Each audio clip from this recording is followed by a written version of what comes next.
দেখো তোমাদের দ্বাদশ শ্রেণী অর্থাৎ 12 ক্লাসের 4th সেমিস্টারের এডুকেশন অর্থাৎ তোমাদের যাদের শিক্ষা বিজ্ঞান রয়েছে, এই শিক্ষা বিজ্ঞানে দেখো তোমাদের কিন্তু বিশেষ করে এই 4th সেমিস্টারে কিন্তু হাতে একদম সময় নেই। এই অল্প সময়ের মধ্যে তোমরা কি করে তোমাদের যে 5 নম্বরের গুলো রয়েছে, 10 নম্বরে রয়েছে, সেই প্রশ্নগুলো তোমরা কি করে কভার করবে, আর এই শর্ট টাইমের মধ্যে কোন কোশ্চেন গুলো ইম্পর্টেন্ট সেগুলো অবশ্যই এই ভিডিওর মধ্যে একবার তোমরা দেখে নাও। যেগুলো তোমাদের কিন্তু পরীক্ষা আসতে চলছে। হ্যাঁ, তোমরা 40-এ 40 কিভাবে পাবে, অর্থাৎ 40 নাম্বারের মধ্যে 40 কমন কি করে পাবে, এই 4th সেমিস্টার এডুকেশন শিক্ষা বিজ্ঞানে তোমরা অ্যাটলিস্ট একবার চোখ বুলিয়ে নাও।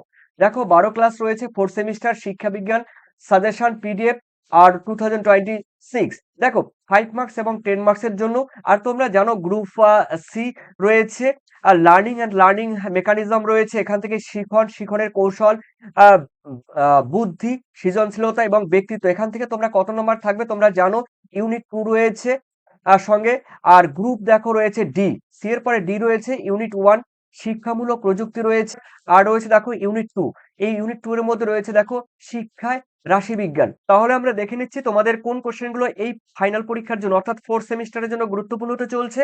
তো দেখো অবশ্যই প্রথম থেকে যাদের এডুকেশন সাবজেক্ট রয়েছে তোমরা প্রথম থেকে শেষ পর্যন্ত দেখে যাও, তোমাদের অবশ্যই তোমরা হেল্পফুল হবে এই পরীক্ষার জন্য। 10 নম্বরের গুরুত্বপূর্ণ প্রশ্নাবলী। দেখো গ্রুপ সি ইউনিট 1 শিখন ও শিখন কৌশল। দেখো প্রথম কোশ্চেন খুবই গুরুত্বপূর্ণ। দেখো প্রথম অধ্যায় রয়েছে শিখন। এখান থেকে রয়েছে প্রথমে রয়েছে আগ্রহ, মনোযোগের সংজ্ঞা দাও। আগ্রহ অথবা কোশ্চেন দিতে পারে মনোযোগের সংজ্ঞা দাও। শিক্ষাক্ষেত্রে আগ্রহের গুরুত্ব সম্পর্কে আলোচনা করো। আর নাম্বারটি তোমরা দেখবে না, এই নাম্বারটি টাইপিং মিস্টেক হয়েছে। এরপরে সেকেন্ড রয়েছে দেখো তোমাদের ক্ষমতা কাকে বলে। স্পিয়ারম্যানের দ্বি উপাদান তত্ত্ব বা থার্স্টনের বহু উপাদান তত্ত্বটি তোমাদের ব্যাখ্যা করতে হবে। আর রয়েছে দেখো ট্রিপল স্টার, খুবই খুবই এই দুটো কোশ্চেন খুবই গুরুত্বপূর্ণ এবং কিন্তু ভিভিআই। এরপরে রয়েছে দেখো তোমাদের থার্ড নম্বর কোশ্চেন, বুদ্ধির সংজ্ঞা দাও। তারপর সাধারণ মানসিক ক্ষমতা এবং বিশেষ মানসিক ক্ষমতার মধ্যে পার্থক্য উল্লেখ করো। তারপরে রয়েছে দেখো তোমাদের 4-এ শিখন এবং পরিণমনের মধ্যে সম্পর্ক কি, শিখনের ক্ষেত্রে পরিণমনের ভূমিকা উল্লেখ করো।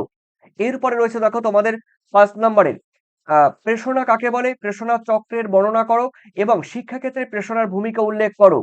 তারপর রয়েছে দেখো মনোযোগ কাকে বলে, শিক্ষাক্ষেত্রে মনোযোগের ভূমিকা আলোচনা করো, যেটা একটু আগে বলা বলা হয়েছে।